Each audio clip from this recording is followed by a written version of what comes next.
사도신경으로 우리의 신앙을 하나님께 고백하겠습니다.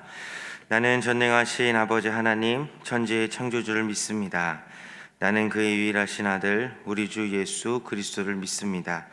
그는 성령으로 잉태되어 동정녀 마리아에게서 나시고 본디오 빌라도에게 고난을 받아 십자가에 못 박혀 죽으시고 장사된 지 사흘 만에 죽은 자 가운데서 다시 살아나셨으며 하늘에 오르시어 전능하신 아버지 하나님 우편에 앉아 계시다가 거기로부터 살아있는 자와 죽은 자를 심판하러 오십니다. 나는 성령을 믿으며 거룩한 공교회와 성도의 교제와 죄를 용서받는 것과 몸의 부활과 영생을 믿습니다. 아멘. 찬송가 331장입니다. 찬송가 331장 영광을 받으신 만유의 주여. 찬송가 331장 영광을 받으신 만유의 주여. 우리 하나님께 찬양 올려드립니다.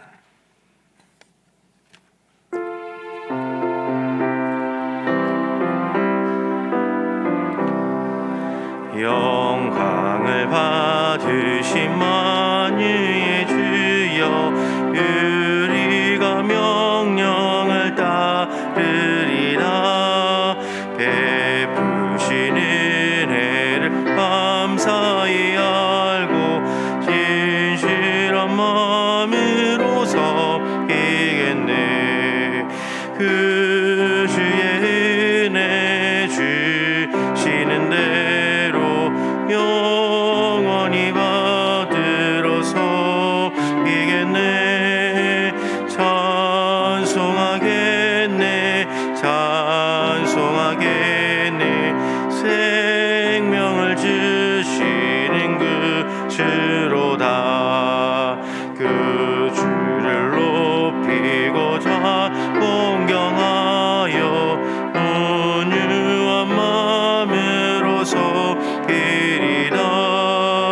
주 예수 안에서 즐거워하며 충성을 다하여 섬기겠네. 그 주의 은혜 주시는 대로 영원히 받들어 섬기겠네. 찬송하겠네, 찬송하겠네. 생명을 주시는 그 주로다. 예수를 믿고서는 사랑하여 참 깊은 마음으로 섬기리라. 온 마음을 드리고는 순종하며 그 주를 영원히 섬기겠네. 그 주의 은혜 주시는 대로 영원히 받들어 섬기겠네. 찬송하겠네, 찬송하겠네. 생명을 주시는 그 우리 3절 한 번 더 찬양합니다. 예수를 믿고서 늘 사랑하여 참 깊은 마음으로 섬기리라. 온 마음을 드리고 늘 순종하며 그 주를 영원히 섬기겠네. 그 주의 은혜 주시는 대로 영원히 받들어 섬기겠네. 찬송하겠네, 찬송하겠네. 생명을 주시는 그 주로다. 아멘. 오늘 우리에게 주시는 하나님의 말씀은 전도서 7장 15절에서 29절까지의 말씀입니다. 오늘 우리에게 주시는 하나님의 말씀은 전도서 7장 15절에서 29절까지 말씀입니다. 저와 여러분이 한 절씩 교독하고 마지막 29절은 함께 읽도록 하겠습니다. 내 허무한 날을 사는 동안 내가 그 모든 일을 살펴보았더니 자기의 의로움에도 불구하고 멸망하는 의인이 있고 자기의 악행에도 불구하고 장수하는 악인이 있으니 지나치게 의인이 되지도 말며 지나치게 지혜자도 되지 말라. 어찌하여 스스로 패망하게 하겠느냐. 지나치게 악인이 되지도 말며 지나치게 우매한 자가 되지 말라. 어찌하여 기한 전에 죽으려고 하느냐. 너는 이것도 잡으며 저것에서도 내 손을 놓지 아니하는 것이 좋으니 하나님을 경외하는 자는 이 모든 일에서 벗어날 것임이니라. 지혜가 지혜자를 성읍 가운데에 있는 10명의 권력자들보다 더 능력이 있게 하느니라. 선을 행하고 전혀 죄를 범하지 아니하는 의인은 세상에 없기 때문이로다. 또한 사람들이 하는 모든 말에 내 마음을 두지 말라. 그리하면 내 종이 너를 저주하는 것을 듣지 아니하리라. 너도 가끔 사람을 저주하였다는 것을 내 마음도 알고 있느니라. 내가 이 모든 것을 지혜로 시험하며 스스로 이르기를 내가 지혜자가 되리라 하였으나 지혜가 나를 멀리하였도다. 이미 있는 것은 멀고 또 깊고 깊도다. 누가 능히 통달하랴. 내가 돌이켜 전심으로 지혜와 명철을 살피고 연구하여 악한 것이 얼마나 어리석은 것이요 어리석은 것이 얼마나 미친 것인 줄을 알고자 하였더니 마음은 울무와 금을 같고 손은 포순 같은 여인은 사망보다 더 쓰다는 사실을 내가 알아내었도다. 그러므로 하나님을 기쁘시게 하는 자는 그 여인을 피하려니와 죄인은 그 여인에게 붙잡히로다. 전도자가 이르되 보라 내가 낱낱이 살펴 그 이치를 연구하여 이것을 깨달았노라. 내 마음이 계속 찾아보았으나 아직도 찾지 못한 것이 이것이라.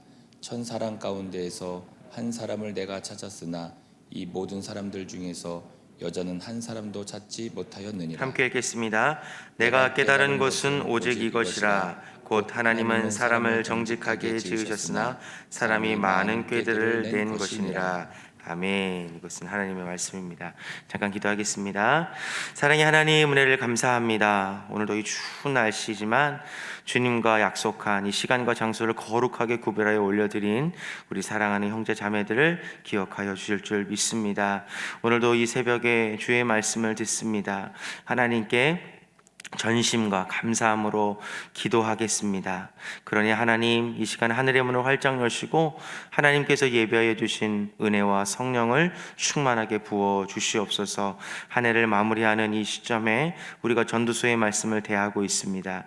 이 말씀이 들리는 은혜를 허락하여 주시고 이 말씀을 믿고 살아갈 때마다 하나님께서 허락하여 주신 해 아래의 삶이 더욱더 풍성하여질 수 있게 허락하여 주시며 해 위의 삶도 우리가 더욱더 사모할 수 있는 믿음을 부어 주시옵소서. 오늘 주님께 감사하는 마음으로 선교 헌금을 올려드립니다. 우리의 마음과 중심을 하나님께 모두 올려드립니다. 이 모든 것들을 기뻐 받으시고 하나님께서 예배해 주신 은혜와 평강을 덧입혀 주시옵소서. 감사드리며 살아계신 예수님의 이름으로 간절히 기도드립니다. 아멘. 할렐루야. 오늘도 이 새벽에 오신 여러분들에게 하나님의 은혜와 평강이 함께해 주시기를 간절히 축원드립니다. 날씨가 많이 춥습니다. 이렇게 새벽에 나오실 때 따뜻하게 여미고 나오시고 이 추위로 인해서 좀 어려움 당하는 일이 없도록 특별히 유의해 주시길 바랍니다. 우리가 인생을 살아가는 동안 좀 많은 질문이 있습니다. 특별히 우리가 그냥 한 번 왔다가 한 번 가는 인생이 아니라 우리가 하나님께 부름받고 이 부름받음에 순종하여서 구원을 받은 이 성도의 입장에서 인생을 살아가는 것이 어떨 때 보면 좀 쉽지 않다라는 것을 느낄 때가 많이 있습니다. 그 이유는 다른 것이 아니라 우리 안에 좀 많은 질문들이 있기 때문이죠. 우리가 신앙을 가지고 있었어도 또 우리가 하나님을 믿는 믿음이 있어도 우리 안에 여전히 풀리지 않는 그러한 질문들이 있습니다. 오늘 이 전도서에도 그러한 질문을 시작으로 그러한 의문을 가지고 이 전도서의 말씀을 한번 해석해 본다면 우리에게 큰 유익이 있을 것 같습니다. 신앙인의 인생 중에서 가장 큰 질문은 다른 것이 아닐 것입니다. 옆에 있는 상황과 환경들을 보면서 나는 하나님을 이렇게 잘 믿고 있는데, 그리고 우리는 이렇게 말씀대로 순종하며 살아가고 있는데 왜 우리는 잘 되지 못하고 저기 옆에 있는 하나님을 알지도 못하는 그런 사람들, 더 나아가서 악을 저지르고 불의를 저지르고 그 정직하지 못하는 사람들이 왜 이렇게 잘 될까라는 것들을 바라볼 때 우리는 좀 마음속에 또 여러 가지 의문과 그리고 의심 같은 것들을 품게 됩니다. 이러한 질문으로 시작하는 것이 바로 오늘 전도서 7장 15절에서 29절까지의 말씀입니다. 나는 의롭게 살고 있는데 왜 나는 어렵고 저 사람은 의롭지 않은데 왜 저 사람은 잘 될까? 이런 것이 우리에게 있어서 가장 큰 질문 중에 하나이죠. 우리 15절 말씀을 한번 읽어보겠습니다. 내 허무한 날을 사는 동안 내가 그 모든 일을 살펴보았더니 자기의 의로움에도 불구하고 멸망하는 의인이 있고 자기의 악행에도 불구하고 장수하는 악인이 있으니. 여러분, 이 질문이 바로 제가 말씀드렸던 질문입니다. 학생들도 이런 질문이 있어요. 옆에 있는 친구는 시험 기간임에도 불구하고 공부를 하지 않는데 성적이 되게 잘 나옵니다. 근데 나는 열심히 최선을 다하고 수업 시간에 졸지도 않고 열심히 학업에 열중을 했는데 성적이 잘 오르지 않는 이 모습을 볼 때 이러한 질문을 할 수 있고요. 그리고 어른이 되어서 직장 생활을 하다가도 나는 정말로 정직하고 신실하게 지각도 한 번 안 하고 그리고 연장 근무도 해가면서 최선을 다해서 일을 했는데 여전히 승진이 되지 않고 월급도 안 오르는 이 모습을 볼 때, 하지만 옆에 있는 사람은 정말로 불성실하고 불의한 일들을 많이 하는 것들을 보이지만 그 사람은 승진도 나보다 빠르고 또 월급도 많이 올라가는 것을 볼 때 이러한 질문을 하게 될 때가 있습니다. 저와 같은 사역자도 이런 질문을 할 때가 많이 있어요. 불성실하고 그리고 여전히 도덕적이지 못한 사람들이 사역을 하는데 열매들이 좀 많이 있습니다. 그리고 그 사역자들이 큰 교회에 이렇게 부임을 하거나 사역을 하는 것들을 볼 때가 많이 있어요. 그런데 성실하고 또 신실하게 또 하나님의 말씀에 절대적으로 순종하면서 사역하는 사람들은 오히려 점점 더 어려워가는 분들도 많이 계시고, 오히려 그 개척교회를 섬기는 데 있어서 힘들어 하시는 그런 분들도 많이 있다는 겁니다. 우리가 이런 궁금증을 가지고 살아갑니다. 왜 하나님, 나는 말씀대로 살아가는데 저에게는 이렇게 불행한 일들이 많이 있을까요? 그 옆에 있는 사람들은 의롭지 못하고 살아가는데 왜 저 사람들은 그렇게 잘 될까요? 이러한 궁금증이 쌓여갈 때 우리는 인생에 불만들이 생깁니다. 그리고 이 불만들이 점점점 누적되면 어떤 일이 생깁니까?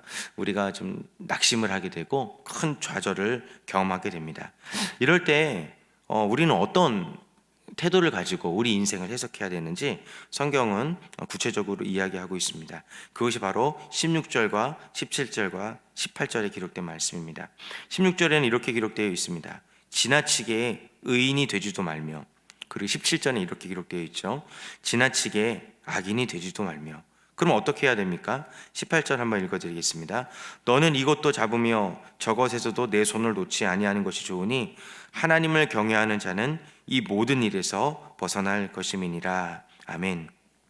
우리에게 이러한 인생의 질문이 생길 때 우리가 해야 될 태도는 이러한 태도입니다. 첫 번째는 더 열심히 무언가를 하기 위해서, 하나님, 내가 이렇게 더 신앙생활을 하면은 하나님께서 나에게 분명히 은혜를 주실 거야 라고 더 열심히 일하거나, 또 나를 비추어 봤을 때 다른 사람에 비해서 그 사람을 기준 삼아서 내가 이 사람을 넘어서기 위해서 무언가를 하려고 하지 말라는 말씀이 바로 16절의 말씀이고요.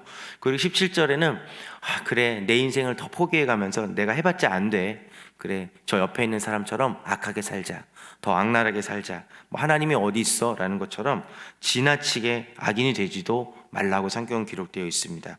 그 대신 무엇을 하라고 말씀하고 있습니까? 18절에 하나님을 더욱더 경외해보라 라고 이야기하고 있는 거죠. 이것이 인생을 살다간 선배들의 지혜이고 하나님께서 우리에게 허락하여 주신 인생의 지혜라는 겁니다. 여러분, 이것들이 잘 이해가 되지 않을 것 같아서 성경의 한 사건을 여러분들에게 소개시켜 드리겠습니다.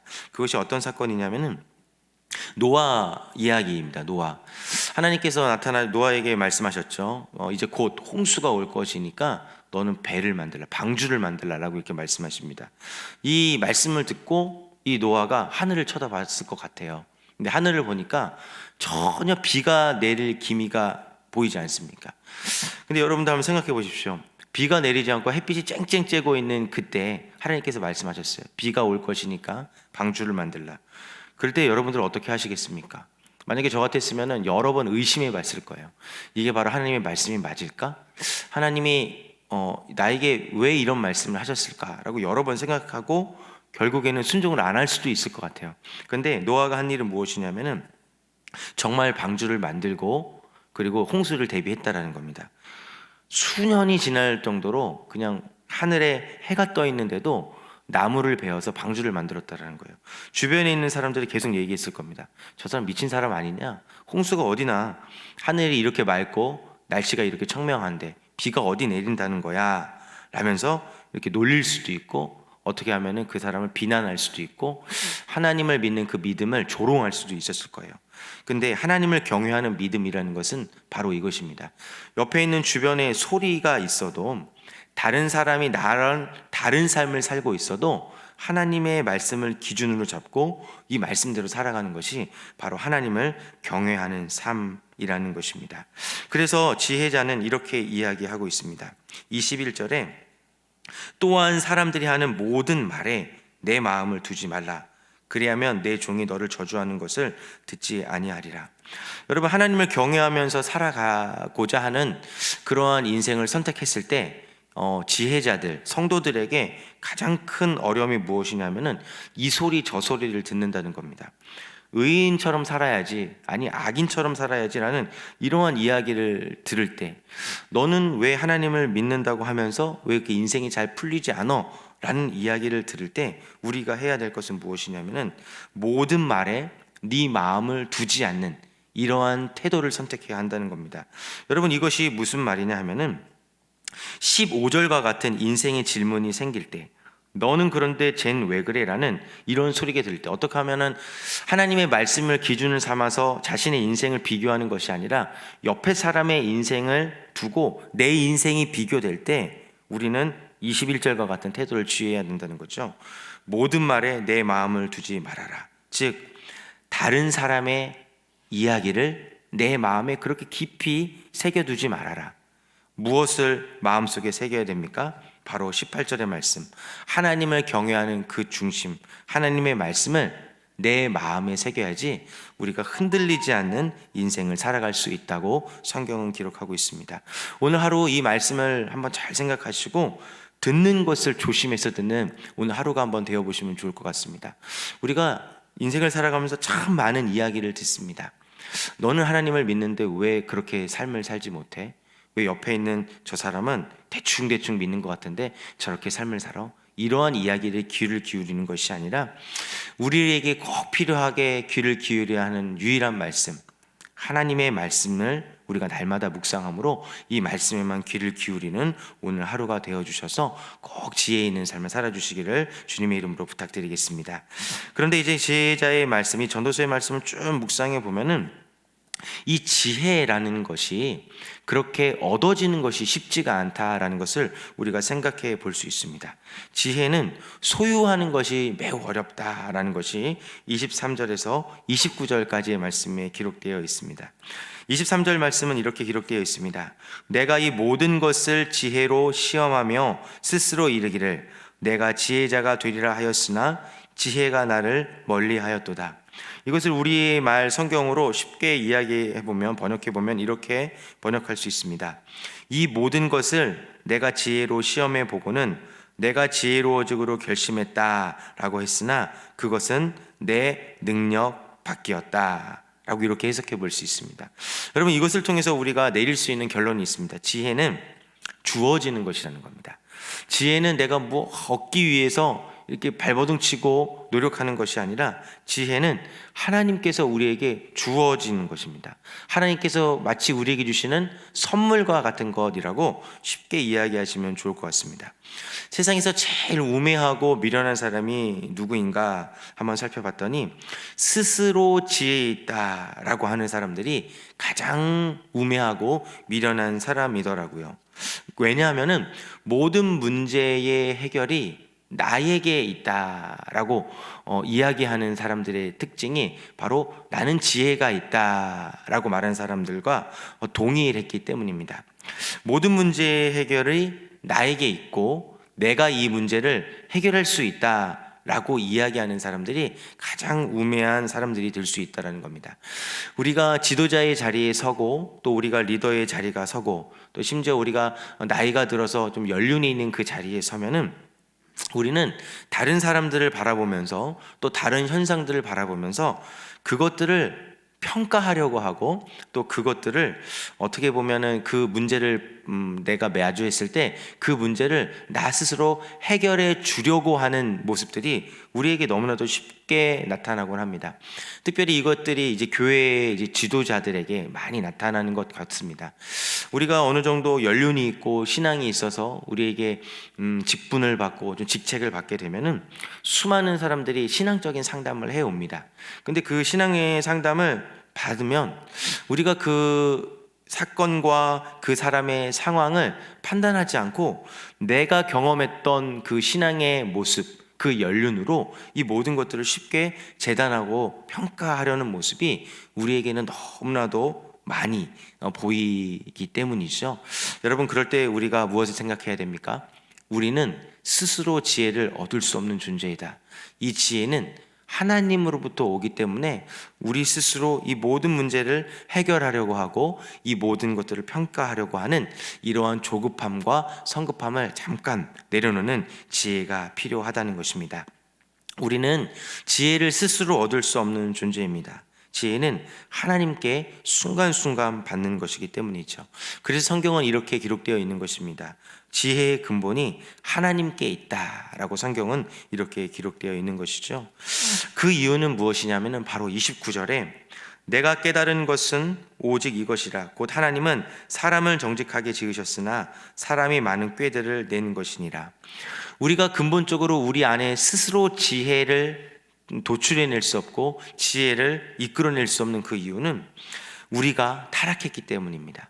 우리가 하나님의 본체를 닮았고 하나님의 모양과 형상을 닮은 모습으로 창조가 되었지만 우리는 죄를 지었고 죄 이후에 이 모든 것들은 하나님과 닮은 모든 형상들은 우리가 다 잃어버린 존재가 되었기 때문입니다. 그래서 지혜자는 29절과 같이 하나님은 사람을 정직하게 지었는데 사람들이 많은 꾀들을 내었기 때문에 이 모든 것들을 다 잊어버렸다라고 기록되어 있습니다. 그래서 우리 스스로 지혜를 낼 수 없기 때문에 우리 스스로 지혜의 삶을 살아갈 수 없기 때문에 우리는 무엇을 해야 하는 것입니까? 우리는 날마다 그 지혜의 근본이신 그 하나님과 가까이 지내기 위해서 우리가 애쓰고 힘쓰는 삶을 살아야 하는 것입니다. 여러분, 하나님과 가까이 지낼 수 있는 유일한 방법이 우리가 신앙생활을 하면서 우리가 찾을 수 있지 않습니까? 그것은 매일과 같이 여기 앉아 계신 여러분들처럼 성경을 열고 이 말씀을 가까이 하면서 이 하나님의 말씀을 매일 묵상하는 것이 필요합니다. 그리고 우리가 하나님과 가까이 하는 방법 중에 하나가 무엇입니까? 하나님을 예배하는, 하나님을 예배하고 그 하나님을 사랑하는 것들을 표현하는 그 자리에 찾아가는 것, 이것이 바로 하나님과 가까이 하는 삶이라는 겁니다. 이 하나님과 가까이 할 때 지혜의 근본이신 하나님의 그 지혜를 우리는 들을 수 있고 그 지혜의 근본이신 그 하나님의 마음을 우리는 알 수 있습니다. 그 마음을 알고 그 음성을 들을 때 우리에게 펼쳐진 주변에 있는 많은 상황들을 하나님의 말씀과 하나님의 마음으로 해석해낼 수 있다는 것입니다. 여러분, 가까이 하면 닮을 수 있습니다.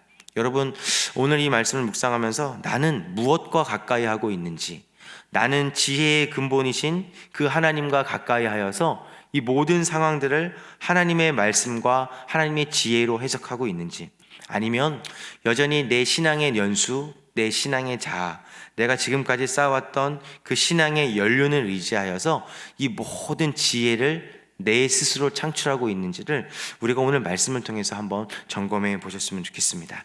제 말씀을 한번 정리해 보겠습니다. 오늘 두 가지를 한번 적용해 보겠습니다.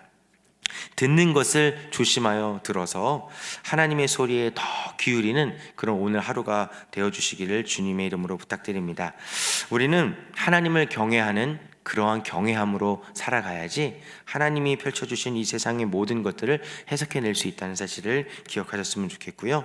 하나님과 늘 가까이 하기 위해서 우리가 무엇을 해야 되는지도 한번 스스로 한번 적용해 보시면 좋을 것 같습니다.